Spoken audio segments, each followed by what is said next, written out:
Kalau Anda berharap, Tuhan, kalau terjadi mukjizat dalam kehidupanku, aku akan bertobat. Tuhan, kalau suamiku sembuh, aku akan rajin ke gereja. Tuhan, kalau usahaku maju, aku akan menjadi pewarta-pewarta. Aku akan serahkan hidupku kepadamu. Hati-hati.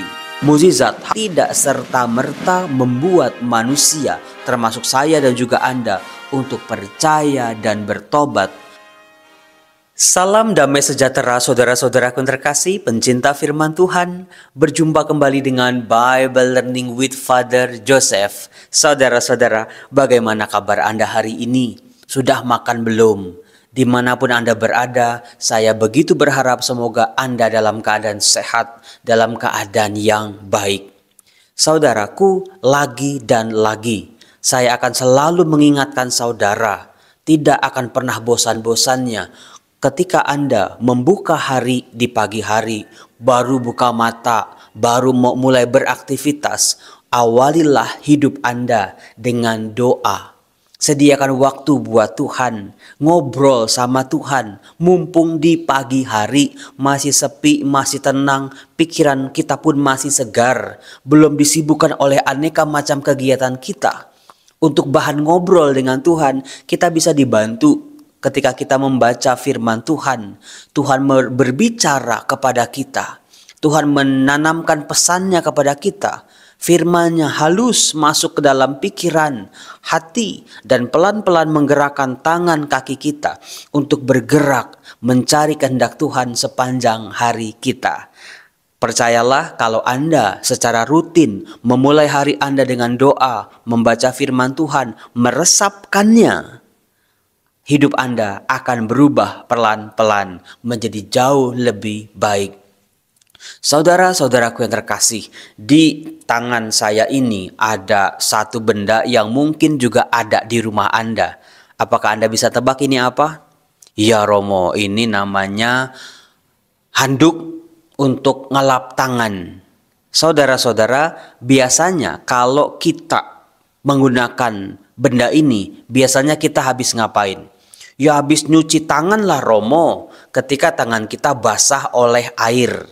Nah, ketika tangan kita basah oleh air, kita menggunakan barang ini, handuk tangan, untuk mengeringkan tangan kita. Tetapi saudara-saudara, ada beberapa jenis handuk yang seringkali kita komplain. Waduh, udah beli mahal-mahal, ternyata enggak nyerep. Betul apa enggak? Ya betul Romo, kan nggak asik aja Romo kalau anduk buat ngelap tangan tapi nggak nyerep. Artinya tangan kita masih basah dan anduknya kayaknya nggak bisa menyerap air yang ada di tangan kita. Saudara-saudara yang terkasih, daya serap hati kita, diri kita punya kekuatan, punya kualitas untuk menyerap kekuatan Allah, menyerap kasih Allah, menyerap pesan-pesan Allah. Supaya apa? Supaya jangan kayak anduk yang gak bisa nyerap ini. Sabda Allah masuk ke kuping kita, mentok lagi, keluar lagi, sehingga tidak masuk ke dalam batin. Itulah yang saya sebut dengan proses internalisasi. Menyerap sabda Tuhan, maka nggak bisa dalam keadaan buru-buru, dalam keadaan sibuk, pikiran yang mendua, kita gedebak-gedebuk sambil mendengarkan firman Tuhan, sulit sekali untuk menangkap, menginternalisasi. Kalau diri kita terlalu sibuk, terlalu bising, pikiran kita kemana-mana, kita seperti anduk yang nggak nyerap air. Maka meskipun setiap hari baca firman Tuhan, tapi dalam kesibukan, dalam hiruk pikuk dunia ini, kita nggak akan merasa sesuatu, apa-apa dalam kehidupan kita. Maka dari itu, jadikanlah hati kita, diri kita menjadi daya serap, memiliki daya serap tentang firman Allah, pesan-pesan Allah. Hidup kita akan menjadi luar biasa. Nah, saudara-saudara, mengapa internalisasi, mampu menyerap, mampu menangkap, mampu memasukkan dalam pikiran dan hati, dalam seluruh kehidupan kita, karya-karya Allah menjadi sangat penting. Kita bisa lihat dalam Injil hari ini, hari Selasa tanggal 18 Juli, itu dibacakan Matius bab 11 ayat 20 sampai 24. Di sini kita akan melihat bagaimana Tuhan Yesus dalam Injil Matius. Bayangin, Matius bab 5, Matius bab 7. Tuhan Yesus mengajar khotbah di bukit. Aneka macam pengajaran, aneka macam misteri, rahasia kerajaan Allah dibongkar oleh Tuhan Yesus. Lalu nanti di Matius bab 8, bab 9, Tuhan Yesus selalu memberikan karya-karya kesembuhan, merangkul orang-orang berdosa, meskipun penolakan demi penolakan dari bangsanya sendiri. Tapi Tuhan Yesus tetap menampilkan belas kasih Allah. Nah, di Matius bab 11 ini saudara-saudara, tampaknya penolakan terhadap pribadi Yesus semakin menjadi-jadi. Kita bisa melihat bagaimana reaksi Tuhan Yesus ketika penolakan dari umatnya sendiri, dari umat Allah, bangsa Israel yang dikasihi oleh Allah.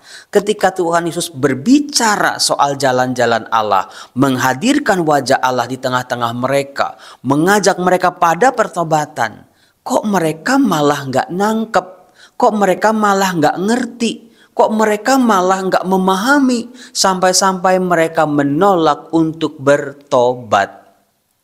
Kalau dalam perjanjian lama Allah mengajak bangsa Israel bertobat melalui para nabinya, kita semua sudah tahulah para nabi juga ditolak, diusir, bahkan hampir semua nabi itu dibunuh di Israel. Tetapi ini dalam pribadi Yesus, dalam dunia perjanjian baru, Allah sendiri yang hadir. Bukan hanya berseru-seru untuk bertobat, tapi betul-betul menjadi tanda kehadiran Allah dalam kata-kata, tindakan, sikap, perhatian, belas kasih. Itu dihadirkan dalam diri Yesus Kristus, tetapi ternyata mengalami nasib yang sama. Kita bisa lihat, dikatakan sekali peristiwa Yesus mulai mengecam kota-kota yang tidak bertobat, meskipun di sana ia melakukan paling banyak mukjizat. Di mana itu kita akan lihat di mana Tuhan Yesus paling banyak melakukan mukjizat. Ada begitu banyak mukjizat-mukjizat yang dilakukan oleh Tuhan Yesus. Nah, yang paling banyak di kota-kota ini. Dan ironinya, yang bikin nangis, bikin meweknya adalah, bikin kita ngelus dada adalah justru kota-kota ini yang paling banyak melihat, mengalami, menyaksikan mukjizat-mukjizat itu, merekalah yang paling tidak bertobat. Yesus berkata, celakalah engkau Korazim, celakalah engkau Betsaida. Karena jika Tirus dan Sidon terjadi mukjizat-mukjizat yang telah kulakukan di tengah-tengahmu, pasti sudah lama mereka bertobat dan berkabung. Tirus dan Sidon adalah kota-kota bangsa asing. Kita sudah tahu bagaimana Yesus masuk ke kota-kota Tirus dan Sidon. Anda pasti ingat bukan?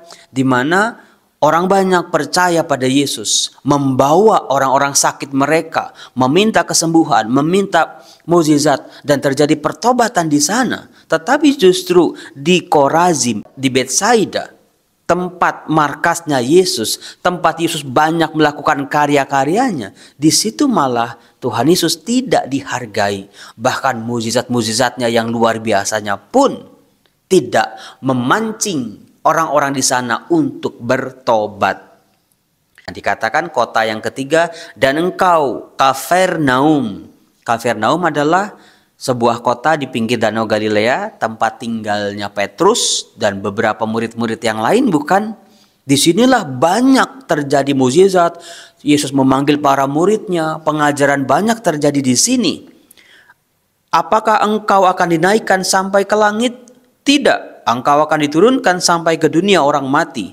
Karena jika di Sodom terjadi mukjizat-mukjizat yang terjadi di tengah-tengahmu, kota itu masih berdiri sampai hari ini. Saudara-saudaraku yang terkasih, kalau Anda berharap, Tuhan, kalau terjadi mukjizat dalam kehidupanku, aku akan bertobat. Tuhan, kalau suamiku sembuh, aku akan rajin ke gereja. Tuhan, kalau usahaku maju, aku akan menjadi pewarta-pewarta. Tuhan, kalau masalah-masalahku selesai dengan campur tangan-Mu, aku akan begini, aku akan begitu. Aku akan serahkan hidupku kepadamu. Hati-hati.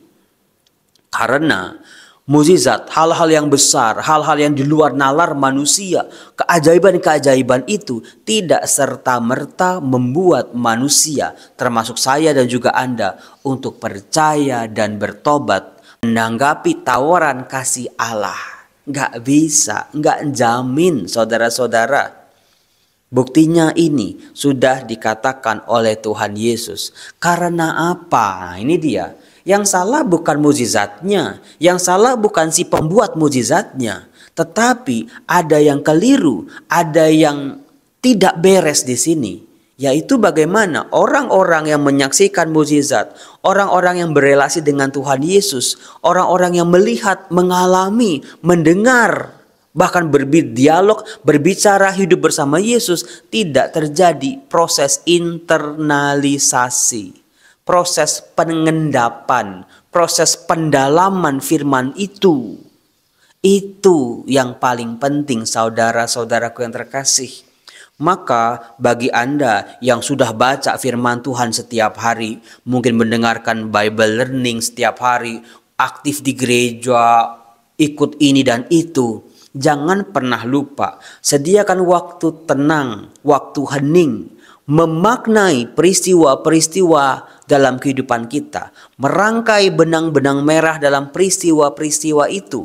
Itulah yang menjadi salah satu proses internalisasi. Jadi ketika kita proses internalisasi, kita nggak bisa langsung reaktif atau spontan misalnya. Misalnya dalam pelayanan kita dipuji-puji orang. Wah, kita senang, kita merasa berhasil. Puji Tuhan, haleluya. Tapi ketika kita dicaci maki dalam pelayanan kita gagal misalnya, kita terpuruk dalam pelayanan kita digosipin sama orang, kita merasa wah hancurlah, udah nyerah. Lagi-lagi proses internalisasi, memaknai setiap peristiwa. Kalau ada masalah hidup, jangan langsung bereaksi. Kadang-kadang kita terlalu cepat bereaksi. Entah peristiwa-peristiwa yang menyenangkan atau peristiwa-peristiwa yang menyedihkan. Entah kita langsung sombong, langsung jumawa, atau kita langsung terpuruk dan menyerah. Kita lupa ada satu proses penting, yaitu melihat, menangkap lebih utuh lagi. Dalam keluarga saya misalnya ada yang sakit, wah langsung ini penghukuman, ini karena dosa, ini karena guna-guna. Tapi coba tangkap maksud Tuhan yang lebih luas lagi. Pandangan kita perlebar lagi. Apa maksud Tuhan di balik peristiwa-peristiwa ini? Kenapa aku bisa gagal? Kenapa aku bisa jatuh? Kenapa aku bisa terpuruk? Kenapa aku bisa dapat rezeki sedemikian besar? Kenapa anak-anakku kok hebat-hebat semua? Kenapa kok rumahku besar gitu misalnya? Kenapa usahaku maju? Kenapa kok karyawan-karyawanku kok nggak ada yang nurut misalnya? Kenapa kok anakku berkebutuhan khusus? Kenapa kok ada sakit kanker sampai menghancurkan bahkan merenggut nyawa? Coba internalisasi, Tuhan, kenapa Tuhan? Kenapa ini terjadi dalam kehidupanku? Jangan pernah berhenti sampai betul-betul kita menangkap pesan-pesan Tuhan di balik peristiwa-peristiwa apapun dalam kehidupan kita. Setelah kita menangkap, memahami, Tuhan akan buka kok. Sungguh-sungguh saudara-saudara, Tuhan akan buka. Jangan kita pikirkan Tuhan itu pelit, menyembunyikan rencananya, kehendaknya, supaya kita susah-susah gedebak-gedebuk cari gitu. Enggak, Tuhan akan buka. Asal kita menyediakan waktu, tenaga, energi kita. Kita selaraskan dengan energi Tuhan, dengan jalan Tuhan, dengan kehendak Tuhan. Tuhan akan buka. Tuhan sudah buka, tapi kitanya yang nggak nangkep. Kitanya masih sibuk sama dunia, kitanya yang sibuk sama aneka macam pergulatan-pergulatan kehidupan kita. Nah, saudara-saudaraku yang terkasih, dalam kehidupan ada satu pribadi yang sebetulnya sangat membantu kita untuk proses internalisasi. Jadi ini hati-hati nih, betul-betul, yaitu ibu kita sebetulnya.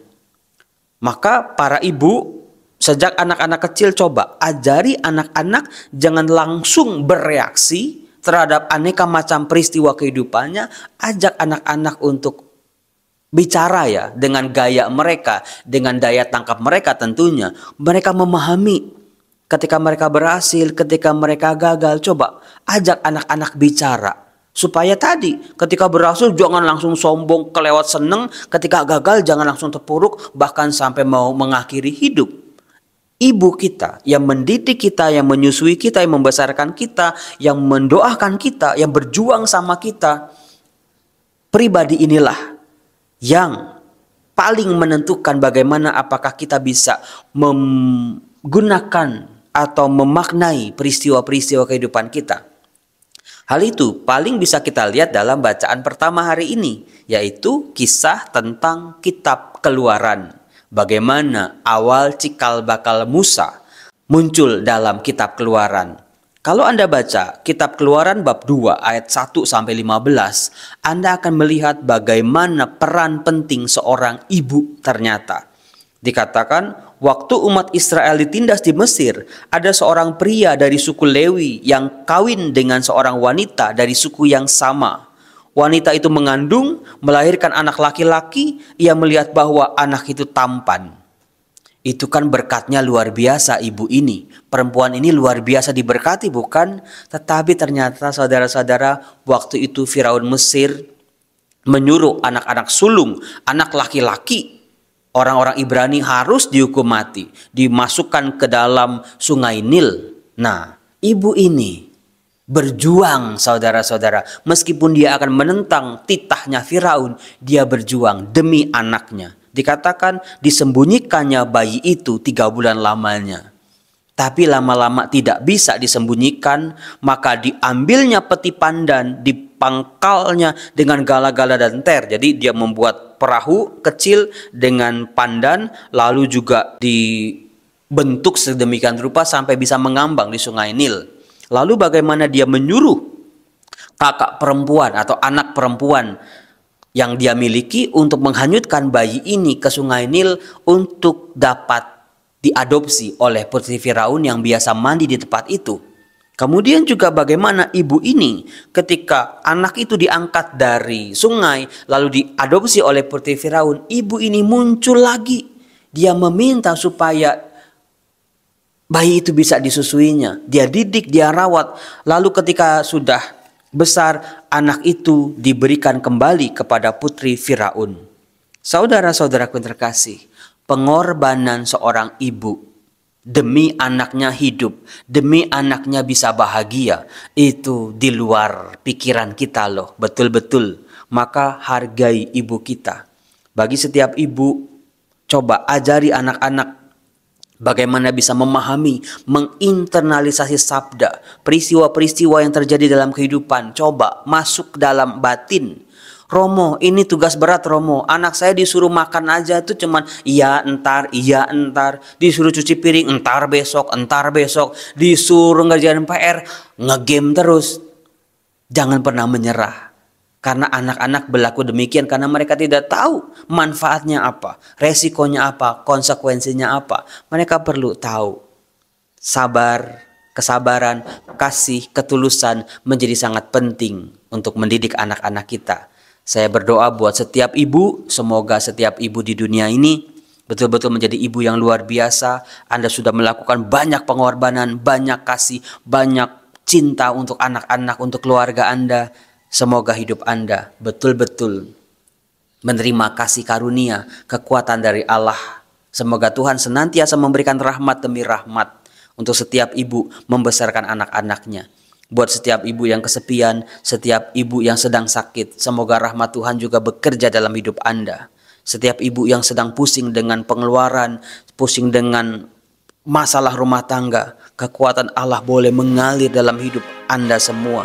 Dalam nama Bapa dan Putra dan Roh Kudus. Amin. Salam damai sejahtera. Tuhan Yesus memberkati. Salam.